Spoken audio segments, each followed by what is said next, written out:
নমস্কাৰ সকলোকে। আজি অতি কম সময়তে খোৱা এটি ৰেচিপি মই আপোনালোকৰ লগত শ্বেয়াৰ কৰিম। তাৰ বাবে বেছি ইনগ্ৰিডিয়েণ্টছ নালাগে। লাগিব এটা বিলাহী, পিঁয়াজ আৰু আপুনি যদি বিচাৰে জলকীয়া ইউজ কৰিব পাৰে। দেন আৰু এটা লাগিব ডিম। বেছিকৈ কৈ নাথাকোঁ, দেখিছে মই কেনেকৈ বনাইছোঁ। চ' এনেকৈ অতি কম সময়তে আপোনালোকে ৰেচিপিটো বনাব পাৰিব।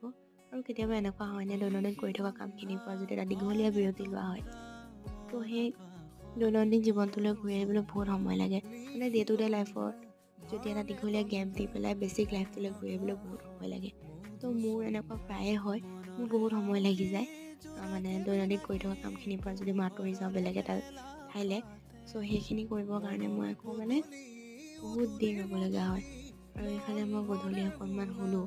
শুই উঠাৰ পিছত মায়ে এইফালে মোৰ কাৰণে বনাই দিছে অকণমান চাহ আৰু লগতে এটা দিছে মিঠাই। তাৰপিছত এয়া বেছিক লাইফ ক'লোৱে নহয়, পঢ়াখিনি এইখিনিকে কৰিবলৈ মন নোযোৱা হৈছে। বাকী ভিডিঅ'টো ইমানতে সামৰিছোঁ। বাবা।